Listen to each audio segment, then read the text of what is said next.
Paglabas ko ng CR ay meron ako nakitang paper bag at lumapit ako upang tingnan ito. Nakita kong pante at bra ang laman nito. Meron din sa kama na malaking t-shirt at tingin ko'y kay Charles ang t-shirt na ito. Pumasok si Charles na merong dalang mga pagkain. Honey, kumain muna tayo. Wika nito. Lumapit agad ako sa center table sapagkat kanina pa ako ginugutom.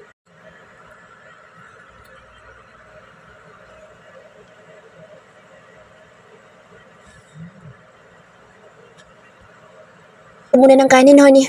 Mamaya ka na uminom ng juice. Konti lang naman na. Reklamo ko. Huwag kang makulit, honey.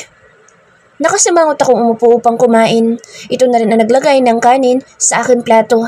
At pansin kong panay ang sulyap nito sa akin pero hindi ko ito pinapansin. Uminom na lang ako ng tubig nang maubos ko na ang inilagay nitong pagkain sa aking plato. Ayaw mo na ng juice, honey? Tanong ni Charles. Ayoko na. Wika akong nakasimangot. Pero pwede ka nang uminom ng juice, honey. Wika nito. Ayoko na nga, busog na ako. Inis na wika ako. Honey, uminom ka na ng juice. Madiing wika ni Charles. Busog na ako. Ayoko na nga ng juice. Wika ko. Nagulat ako nang hampasin nito ang mesa at masamang tingin na ibinigay sa akin. Uulitin ko, honey. Pwede mo nang inumin ng juice. Utos nitong maotoridad. Kinuha ko na lang ang juice at walang imik akong uminom. Naiinis ako sa impaktong lalaking ito. Pansin kong lalapit ito sa akin kaya lumayo ako upang magpunta ng CR. Agad kong kinuha ang toothbrush na nakita ko sa paper bag. Paglabas ko ay walang Charles. Akong nakita. Nasaan kayang unggoy na yun? Ramdam ko rin ang pananakit ng katawan ko dahil siguro sa pagtalon sa ilog kanina. Nananakit din ang aking mga hita. Napatingin ako sa pinto nang bumukas ito at pumasok si Charles. Nakangunot ang noo nito na nakatingin sa akin. Anong masakit sa'yo, honey? Tanong nito. Parang biglang sumakit ang katawan ko. Wika ko. Lumapit ito sa likuran ko at minasahe ang likod ko. Wow, ang gaan ng kamay nito. Ang sarap magmasahe nito. Pwedeng pati mga binti ko. Ang sakit kasi. Wika kong nakapikit. Yun lamang ang tugon nito sa aking sinabi. Dumapa ka, honey, nang mamasahe ko ng maayos sa likod mo. Wika nitong parang napapaos. Agad naman akong dumapa sa kama at pumikit ng mga mata. Nagulat ako nang pumasok ang kamay nito sa likod ko. Bakit nandiyan ang kamay mo sa loob ng damit ko? Tanong ko rito. Honey, saan ka ba naman nakakita na nagmamasahe na merong damit? Alisin mo muna itong damit mo nang mamasahe ko ng maayos sa likod mo. Wika ni Charles. Ay, oo nga pala. Kaya kinuha ko ang kumot at tinakpan ko ang board ko. Bago ko alisin ang suot kong damit. Dito masakit oh. Wika ko at pumikit ako ng mga mata. Ramdam ko mainit na kamay nito sa likod ko. Ang galing magmasahe ng lalaking ito. Parang nawala ang sakit ng likod ko. Pansin ko rin inaantok ako. Matutulog muna ako. May bayad itong pagpapamasahe mo sa akin, honey. Dinig ko pang wika ni Charles bago ko tuluyang lamunin ng antok. Honey, wake up. Dinig ko ang boses ni Charles. Inaantok pa ako. Pwede bang maya-maya na lang tayo umalis? Pakausap ko habang nakapikit ang mga mata. Honey, kailangan na natin umalis ngayon. Sa kotse ka na lang matulog. Wika nito. Kaya bumangon na lang ako. Nagulat pa nga ako nang bigla niya akong halikan ng mariin sa akin labi kaya napamulat tuloy ako ng mga mata. Tuluyan ang nawala ang antok ko sa ginawa ni Charles. Saglit lang naman ang halik nito. Ngunit bago tapusin ang halik ay mariin muna nitong kinagatang ibabang labi ko. Aray! Bulalas ko sabay tulak dito. Masamang tingin na ibinigay ko rito. Ngunit nakangisi lang ito sa akin. Ang sarap sipain ng walang hiyang lalaking ito. Tumayo ako upang lumabas na. Nakahawak naman ito sa bawang ko kaya lang hindi pa kami halos nakakalabas ng kwarto nang marinig ko ang malakas na pagsabog sa labas ng building. Natigilan ako at tumingin kay Charles. Meron ka na naman bang kalaban? Kinakabahang tanong ko rito. Yes, honey. Nakaplano ang lahat ng ito. Hinihintay ko talaga sila na pumasok dito sa teritoryo ko at mukhang umaayon sa akin ang panahon. Wika pa nitong nakangisi. Ang dami mo namang kalaban. Baka paglabas natin ng building na ito ay bigla tayong pagbabarilin ha.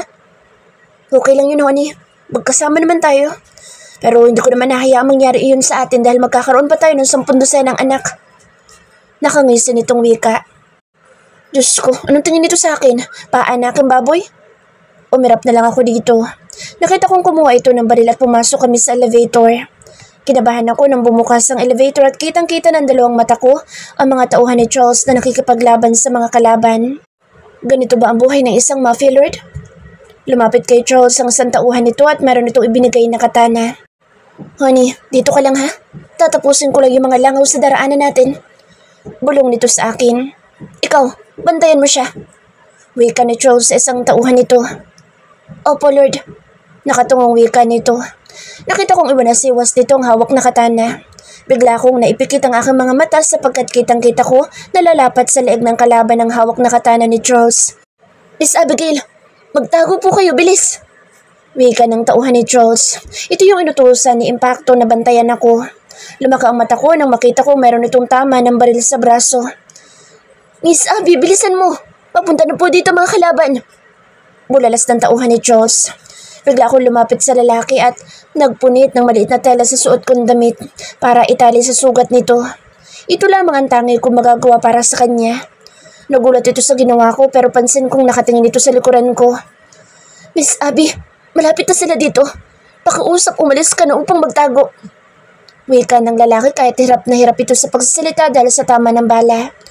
Tumayo ako nang matapos kong lagyan ng tali ang braso ng tauhan ni Charles. Tumingin ako sa likuran ko at nakita ko ang dalawang babae.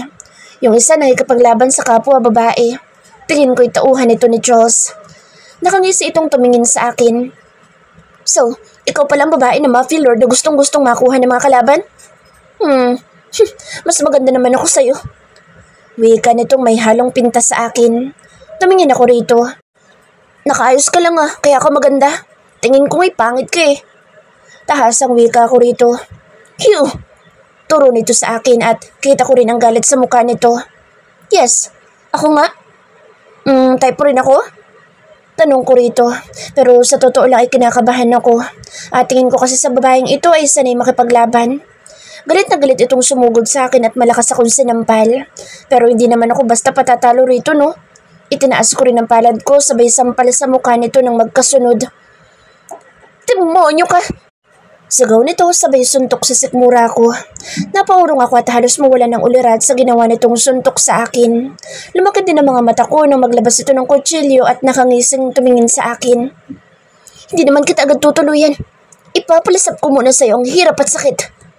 Wika nito. Shit, baliw pa ata ang babaeng ito. Kaya umurong ako ng dahan-dahan dahil lumapit ito sa akin. Ang bilis ng kilos nito. Mabilis na hiniwa ang braso ko. Napanguwi ako nang maramdaman ko ang sakit. Anak ng toko. Parang naghiwa lamang ng karne ang baliw na babae. Mabilis kong kinuha ang nakadisplay na frame at agad ko itong inihampas sa babaeng papalapit ulit sa akin. Ngunit nakangisi lamang ito at hindi malang natinag o nasaktan sa ginawa kong paghampas dito. Lumapit muli ito at hiniwa ang kabilang braso ko. Oh my God! Hiyaw ko sa aking utak.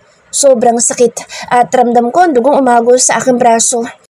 Kaya napaurong ako dahil papalapit na naman ito sa akin. Kinuha ko ang vase at ibinato ko rito ng ubod lakas. Natamaan ko naman ito kaso lang ay parang hindi man lang ininda ang sakit at nakangisi pa itong umiling. Paano ba yan? Kailangan mo na magdasal dahil tutuluyan na kita. Wika nitong tumatawa. Mabilis itong lumapit sa akin at kita kong sasaksakin ito ang leeg ko. Kaya lang bigla itong napatigil sa paglapit sa akin. Napatingin din ako sa tiyan nito at ganoon din sa likod nito. Namataan ko si Charles ang nandoon at sinaksak nito ng katana ang babae. Diyos ko, akala ko katapusan ko na talaga. Bigla tuloy ako napaupo sa semento. Ngunit napangiwi rin ako nang maramdaman ko ang sakit ng dalawa kong braso na mayroong sugat. Sorry, honey. Sorry. Wika nito at mabilis na lumapit sa akin. Nagulat ako nang buhatin ako ni Charles kaya hinayaan ko na lamang ito. Ang sarap naman pala magpubuhat dito at ang bango pa. Parang ang sarap ding makulong magdamag. Naman, ano bang pumapasok sa aking utak? Hindi kaya nababaliw na ako? Nakarating naman agad kami sa bahay nito. Nagmamadali naman itong umalis sa aking harapan at pagbalik ay meron na itong mga dalang gamot. Medyo masakit ito, honey. Wika nitong may pag-aalala. Titiisin ko na lang. Saka gagaling din naman iyan. Wika ko at pinikit ko ang mga mata ko. Nang maramdaman ko na ang kirot, pero parang nawala ang kirot at pumalit ay kilig. Nang hipa nito ang sugat ko gamit ang bibig nito. Mas lalong nagwala ang puso ko nang punasan din nito ang pawis sa aking noo. Naman bakit ba ako kinikilig? Tanong ko sa aking sarili. Okay na honey, bulong nito sa akin. Ako na magpapalit sa'yo ng damit. May dugo ka sa suot mo. Wika nito sabay halik muna sa aking labi. Nagulat ako sa sinabi nito. Diyos ko, para naman ako lumpo kung ituring ng lalaking ito Bulong ko. Tumayo ito at pumasok ng CR. Nang bumalik ito, meron na itong hawak na face towel. Lumapit ito sa akin at takmang pupunasan sana ang mukha ko. Oops, teka lang Mr. Charles. Ako nang gagawa. Kaya ko naman Wika ko dito. Pero makulit ito. Mabilis na hinawakan ang pangako at inumpisahan akong punasan sa mukha. Huwag ka nang umangal pa, honey. Minsan ko lang gagawin ito. Sa ngayon, libre pa itong ginagawa ko, honey. Susunod, meron na itong bayad. Mahal pa naman ako maningil. Wika nito. Mr. Charles, lumabas ka na muna at magbibihis lamang ako. Wika ko rito. Ako na magbibihis sa'yo, honey. Wika nitong nakangisi. Masamang tingin na ibinigay ko rito pero hindi man lang ito natinag. Bagkus ay lumapit pa ito sa akin at tinawakan ng laylayan ng damit ko at sa pilitang aalisin sa aking katawan. Pero hindi ako pumayag sa gusto nito. Nakangisi pa nga ito sa akin. Okay, fine, honey. Wika nito. Lumabas ka muna, mister. Naiiniis na wika ko rito. Ayoko. Ganda ng view dito. Tapos lalabas lang ako. Sige na, magbihis ka na, honey. Wika nito. Nakahawak pa ito sa bewang habang nakatingin sa akin. Diyos ko po, puputi agad ang buhok ko kung ito lagi ang kasama ko araw-araw. Gusto lagi siyang masusunod. Bulong ko. Honey, ang tagal mo naman magbihis. Naiinip na ako. Wika nitong may pagkabagot ang mukha. Paano ko makakapagbihis kung nandito ka sa loob ng kwarto? Asik ko dito. Ano naman kung nandito ako? Wala namang masama kung panonoorin kita magbihis Kaya bilisan mo na at magbihis ka na. Wika nitong naiinip. Hindi ako magbibihis kung nandito ka. Ang swerte mo naman. Wika ako. Ang tagal naman. Wika nitong naiinip. Bigla itong lumapit sa akin at walang babalang hinaklit nito ang suot kong damit. Napanganga na lamang ako nang marinig ko ang tunog ng pagkapunit ng kasuotan ko. Hindi ako makapaniwala sa gustong gawin ni Charles. Ano nangyayari kaya sa taong ito? Tila nababaliw na rin. Ako na nga lang magbibihis sa'yo, honey. Ang bagal mo kasing kumilos. Wika nito at inumpisahan na akong lagyan ng damit. Umiling na lang ako sa mga pinagagagawa ni Charles. Matulog ka na, honey. Bulong nito sabay halik sa labi ko. Gusto ko matawa dahil hinintay pa talaga akong humiga bago umalis ng kwarto. Pero lang daw itong ayusin at babalik din daw agad. Sana'y wag na munang bumalik ito. Nagising akong merong gumagahas sa labi ko, kaya bigla tuloy ako nagmulat ng mga mata. Mr. Charles, anong ginagawa mo? Kabadong tanong ko sa lalaki. Ano sa tingin mo, honey? Hindi naman pwede makipaglaro lang ako sa labi mo, di ba? Baliw na sagot nito at mariing ulit akong hinalikan sa akin labi. Mr. Charles, baka naman pwede natin itong pag-usapan. Mali naman yata itong ginagawa mo. Saka sa totoo lang, wala naman ako alam sa nangyaring bantahan. Wika ako sa lalaki at baka sakaling madaan sa marahan na pakiusap at sana lang ay makinig ito. Okay, bukas mag-uusap tayo, honey. Wika nito sabay halik muli sa labi ko at taging malikot na rin ang mga kamay nito. Teka lang. Bulalas ko sabay tulak ko dito. Bakit bukas pa? Pwede naman ngayon Inis na wika nito. Shh! Ang ingay mo talaga, honey. Wika nito. Nakita ko itong tumayo at pumasok sa loob ng dressing room. Bumalik din naman agad ito. Pansin kong meron itong hawak na tela. Anong gagawin mo? Kinakabahan kong tanong dito. Wala pa akong ginagawa, honey. Mamaya ka na magtanong at sasagutin kita agad. Wika nito. Lumapit ito sa akin. Hinalikan muna ako sa labi ng mariin at nagulat ako nang talian ng panyo ang bibig ko. Ngumisi lang ito sa akin. Sige na, honey. Pwede ka na magtanong kung anong gagawin ko sa'yo at sasagutin ko naman ang mga katanungan mo. Wika nito. Napaungol ako. Nang yung lalaking ito. Diyos ko po, baliw na siguro. Wika ko sa aking isip. Hindi kasi ako makapagsalita dahil may tala ang bibig ko. Ang kapal pa naman ang itinali dito sa aking bibig. May sinasabi ka ba, honey? Hindi ko kasi maintindihan. Ayusin mo ang salita mo, honey. Parang tangang wika nito. Nakita ko nag-alis na ito ng kasuotan na tanging boxer lang na iwan. Bigla itong pumatong sa akin at hinalikan ako sa lieg pababa sa katawan ko. Umungol ako para ipaalam dito huwag nitong gawin ang balak na gawin sa akin.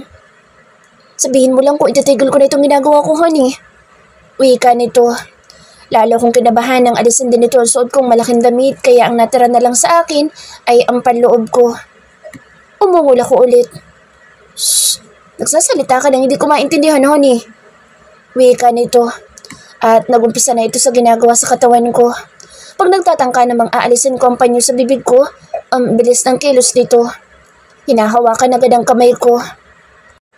Pero maya-maya pa ay ramdam kong meron ng tumutusok sa akin. Napanganga ko ng dahan-dahan itong pumasok sa loob ko. Shit! Masakit! Mahina akong wika. Tumigil ito saglit at marahan akong hinalikan sa labi. Nabigla itong pumasok sa loob ko kaya napaluha ako. Masakit! Bulong ko dito. Sorry, honey. Bulong nito at hinalikan muli ako sa labi. Hindi ako makaimik sa lalaki dahil ramdam ko pa rin ang sakit. Masakit pa, honey? Tanong nito at madahang gumalaw ito. Oo. Nautal ko sagot sa lalaki. Shit! Bulong ko. Kakaiba kasi ang aking nararamdaman ng mga oras na ito. Labis ako nasasarapan sa mga ginagawa ni Charles sa aking katawan. Napapikit ako ng mata na bigla itong gumalaw ng mabilis sa ibabaw ko. Nagising akong merong mahalik sa leeg ko. Honey, umising ka na. Meron tayong pupuntahan. Inaantok pa naman ako. Bumangon ka na, honey. Sigurado mawawala ang antok mo. Oras na tumayo ka na dyan. Wika ni Charles. Masama ang loob na bumangon ako at tumingin dito. Dito na lang ako. Matutulog ako maghapon. Pakausap ko rito. Hindi kita pwedeng iwan dito, honey. Paliliguan na lamang kita, honey, para mas mabilis tayo makaalis. Wika pa nito. Nawala tuloy ang antok ko sa sinabi nito. Napatayo akong bigla kaso agad ding napaupo dahil masakit ang aking jiwa. Honey, dahan-dahan. Masakit pa ba? Patingin nga ako, baka may sugat. Tahas ang wika nito. Namula ang mukha ko nang tumingin dito. Umayos ka nga. Hindi ka nakakatuwa, Mr. Charles. Galit kong wika rito. Ngumisi lang ito sa akin. Wala namang masama sa sinabi ko, honey, ha. Susilipin ko lang naman. Balak pa sanang hawakan ang laylayan ng damit ko nang pigilan ko ito. Tumahimik ka nga, Mr. Burlington. Saway ko. Tumayo ako upang pumunta sa CR pero sumunod ito sa akin. Honey, papaliguan na lamang kita. Libre iyon, honey, walang bayad. Wika ni Charles. Hindi nila ako umimik sa mga kalokohan nito. Pumasok ako sa CR pero pansin kong papasok din ito kaya agad ko itong pinigilan. Bawal kang pumasok, mister. Uy, honey. Tanong nito. Piniti ko ang ilong nito. Umayos ka, mister. Huwag kang makulit. Saway ko rito. At agad nang pumasok ng banyo. Nagmandali naman ako naligo. Baka kasi mainip si Charles at bigla itong pumasok sa loob ng CR. At paglabas ko naman ng banyo, nakita ko naman itong merong kausap sa cellphone. Mabuti na lang at meron itong kausap. Kaya nagmadala akong pumasok sa dressing room. Nakita ko mga bago kong mga damit na binili ni Charles. Narinig kong bumukas ang pinto ng dressing room kaya bigla tuloy akong tumingin dito. Nakita ko lang naman si Charles. Kumunot ang noo ko nang meron pa itong kausap sa cellphone. Bakit kaya pumasok pa ang lalaking ito dito sa dressing room? Tanong ko sa aking isip. Sige, huwag niyong hahayaang makatakas. Dinig kong wika ni Charles sa kanyang kausap. Nagulat ako nang yumakap ito sa likod ko at inamoy ang bato ko. Bango ng honey ko. Bulong nito. Lumabas ka muna. Magbibihis lamang ako. Wika ko sa lalaki. Ako na magbibihis sa'yo, honey. Sabay agaw nito sa akin ang damit na susuotin ko na sana. Sobrang pula ng mukha ko ng mga oras na ito dahil ayaw magpaawat ni Charles. Ito kasi ang naglagay ng lahat ng saplot ko sa aking katawan. Siya na din ang nagsuklay ng buho ko. Sa totoo lang ay sobra akong kinilig sa mga ginagawa nito. Let's go, honey. Sa labas na lang tayo kumain. Wika nito at inakay akong palabas ng kwarto. Dumaan muna kami sa isang restaurant bago tumuloy sa pupuntahan daw namin. Ito na rin ang nag-order ng mga kakainin namin. Honey, Dito ka lang ha. May pupuntahan lang ako sandali. Huwag na huwag kang tatakas. Bili nito sa akin. Opo, mahal na hari. Labas sa ilong na sagot ko rito. Ngumisi lamang ito sa akin bago umalis sa harap ko. Pinasil pa nga nito ang pisngi ko at pagkatapos ay naglakad ng palayo. Abigail Sandoval? Bigla ko napalingon dahil kilala ko ang boss na tumawag sa akin. Tama nga ang hinala ko. Ang walang hiya kong ex ang tumawag sa akin. Itong lalaking ito may gawa na lahat ng kamalasan ko sa buhay. Tumingin ako sa kasama nitong babae. Nakataas ang kilay nito habang nakatingin sa akin. Buhay ka pa pala. Ang kapal na mukha mong tawagin pa ang pangalan ko pagkatapos ng ginawa mo sa akin. Galit na galit kong wika. Tumawa ito. Abi, dapat nga magpasalamat ka pa sa akin dahil napunta ka sa isang mafia lord at nakahiga sa salapi at ginto. Wika nito. Kahit kailan, hindi ako magpapasalamat sa iyo. Saka ibalik mo 10 milyon kay Charles nang bumalik na sa normal ang buhay ko. Galit na galit kong wika. Abigail Sandoval, hindi ako tanga para ibalik pa ang 10 milyon. Dapat nga nagpadagdag pa ako eh. Tingin ko naman ay matindang tama sa iyo ni Charles Burlington.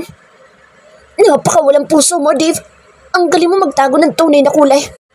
Asik ko. Tumawa ito ng malakas. Dapat natutuwa ka pa sa ginawa ko sa iyo, Abigail. Mukhang hiyang na hiyang ka sa pagiging mayaman mo. Wika nito. Itinaas ko ang palad ko upang bigyan ko ito ng mag-asawang sampal sa mukha niya. Kung tutuusin ay kulang pa ang sampal na iyon. Isang malakas na sampal ang pinagkaloob ko dito. Nagulat ito sa ginawa ko pero mas nagulat ako nang gumanta rin ito ng sampal. Ramdam ko ang lakas ng sampal nito sa mukha ko at nalasahan ko rin ang dugo na galing sa labi ko. Pero hindi ako dumaing na masakit ang sampal nito. Tumingin ako sa mata nito nang may kasamang panguusig. Napakasama mo, Dave. Dahil tuwang-tuwa ka pa sa ginawa mo. Mukhang nagdidiwang ka pa sapagkat kumagastos ka ng pera na hindi mo pinaghirapan. Sa bagay, naniniwala ako sa karma. Malay mo, nakasunod na pala sa iyo ang karma mo. Naghihintay lang ng tamang oras para umatake. Saka miss, mag-iingat ka. Baka yung boyfriend mo ay maghanap na rin ng buyer para sa'yo. At magulat ka na lamang na naibenta ka na pala sa mayamang tao. Katulad ng ginawa niya sa akin. Pahayag kong nanguuyam. Nakita ko na mutla ito kaya nakangisa akong tumingin kay Dave. Nanlilisik ang mga mata nitong tumingin sa akin. Pansin ko agad na sasampalin muli ako nito. Pero mas nagulat ako nang bumagsak ito sa semento. Putok ang labi nito. Tumingin ako sa taong may gawa at namataan ko si Charles at tila papatay ng tao. Damn you! Sagaw nito. Lumaka ang mata ko nang maglabas ito ng baril at walang babalang binaril sa Dave sa hita nito. Ramdam ko ring nanggigigil ito. Dalhin ang gagong iyan at ilagay sa Bartolina. Utos ni Charles sa mga tauhan nito. Nagmamadali namang sumunod ang mga ito. Baka kasi sila pa ang pag-initan ng amo nila. Agad na lumapit ito sa akin. Nagulat ako na lumapat ang daliri nito sa labi ko at pansin ko ring umigting ang panga nito. Let's go, honey. Lipat na lamang tayo ng ibang kakainan. Wika nito at tingin ko ay nagagalit pa rin ito. Pumasok kami sa loob ng kotse at bigla itong lumapit sa akin at tinignan ang labi ko. Hindi pa nga magaling ang sugat mo sa braso. Tapos meron ka na naman sugat, honey. Inis na wika nito. Nagulat ako nang bigla itong lumapit sa akin at halikan ako sa leeg. Bango ng honey ko. Bulong nito. Mabuti na lang may nakaharang kaya hindi ito nakikita ng driver. Kung ano-ano kasi ang pinagagagawa ni Charles. Lumaka ang mata ko nang pumasok ang kamay nito sa loob ng damit ko. Kaya tumingin ako rito. Huwag kang pasaway. Bulong ko rito. Ngunit sadyang bingi si Charles. Pag merong gusto ito, ay walang pwedeng humadlang dito. Bigla nito itinaas ang damit ko at pinaghalikan ang katawan ko. Naalis na rin ang kawit ng bra ko. Sobrang bilis ng mga kamay nito. Sasabihin ko pa lang ito pero nagawa na ang nais gawin sa akin. Tumigil ka na nga. Bulong ko rito. Okay, honey. Mamaya na lang ulit. Bulong nito. At pagkatapos ay inayos din ito ang suot kong damit. Nakakagigil ka, honey. Mapangakit na bulong nito. Tumigil nga ito sa ginagawa pero panay ang amoy naman ito sa leeg ko. Panay din ang pisil nito sa bewang ko. Lord, nandito na po tayo. Dinig kong wika ng driver. Hindi pa ako tapos sa ginagawa ko eh. Wika pa nito. Diyos ko, wala naman itong ginagawa. Panay amoy lang sa leeg ko at pisil sa bewang at hita ko. Kahit sinasaway ko ito, talaga namang sobrang makulit ito. Bago pa nga kami lumabas ng kotse nito'y mariin pa akong hinalikan sa labi. Mukhang gigil na gigil ang pasaway na lalaki. Diyos ko. Pumasok ulit kami ng restaurant at umorder agad ito ng makakain namin. Pero akala ko tapos na ito sa ginagawa. Hindi pa pala dahil lumapit ito sa akin at pinasok ang kamay sa loob ng damit ko at marahang hinimas ang aking likuran. Anong ginagawa mo? Tanong ko rito. Wala naman honey. Minamasahe ko lamang likod mo. Nakangisi nitong wika. Charles Burlington! Bigla kami lumingon sa babaeng tumawag dito. Yes? Who are you? Iritang tanong ng lalaki. Rita Avelo. Natatandaan mo ba ang pangalan ko? Tanong ng babae. No. Kung hindi mga mahalagang tao, di ko kailangan tandaan. Masungit na wika nito. Oh, ang sakit naman. Pwede bang makashare ng table? Mas masaya kasing kumain kung merong kasabay. Marating wika nito. No, maraming table na nakabakante. Kumanap ka na lang doon. Ayoko may ibang tao kaming kasabay kumain. Tahas ang wika ni Charles. Nakita ko na kasimangot na umalis ang babae. Agad naman na dumating ang order namin. Agad kong kinuha ang dessert upang tikman ito. Kaso lang ay inagaw agad ito ni Charles at inilayo sa akin. Masamang tingin naman ay binigay ko rito. Mamaya ka na kumain ng dessert. Kumain na muna ng kanin. Mawawalan ka na ganang kumain kapag inuna mong kainin itong matamis, honey. Wika nito. Wow, kinikilig ako na naiinis sa lalaking ito. Halikan ko kaya ito, na kahit papano magulat naman ito. Tumingin ako rito. Ang swerte ko naman pala dahil ang gwapo ng kasama kong lalaki. Pansin ko karamihan sa mga babae dito ay panay ang tingin kay Charles. Tumingin ako sa labi nito. Sa totoo lang, masarap humalik ang labi nito. Yung tipong mababaliw ka at kakalimutan mong may problema ka. Dahil halik pa lang nito, maaadi ka na talaga. Hindi ko alam kung ano sumanib sa akin ng oras na ito. Gusto ko lang mahalikan ang labi nito.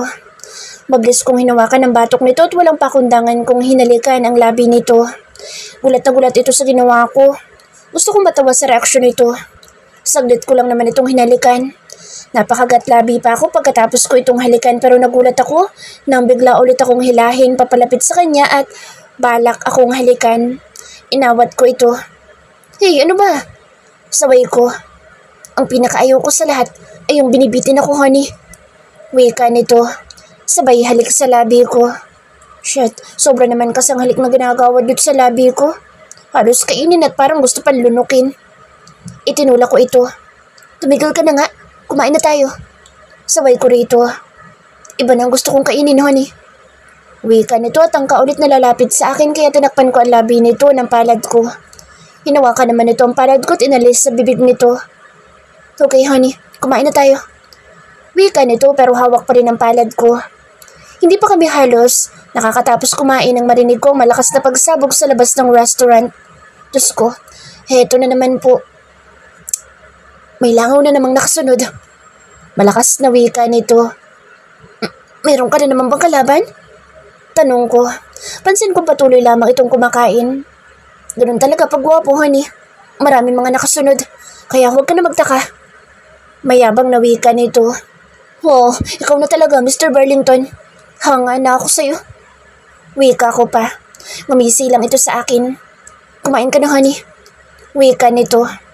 Diyos ko, makakakain pa ba ako nito kung alam ko merong magpapatayin sa labas ng restaurant? Tumingin ako sa paligid. Kitang-kita ko ang takot sa mga mukha ng mga tao rito. Mr. Burlington, tama ngang hinala ko na nandito ka sa loob ng restaurant ko. Ikaw na ang kusang pumasok sa teritoryo ko at may kasama ka pang magandang dilag. Wika ng lalaking lumapit sa amin at nakatutok ang baril kay Charles. Tumingin ako kay Charles. Wala man lang mababakas na takot sa mukha nito. Pagkus, patuloy lang itong kumakain na tila walang panganib sa paligid. Masyado kang mayabang, Charles.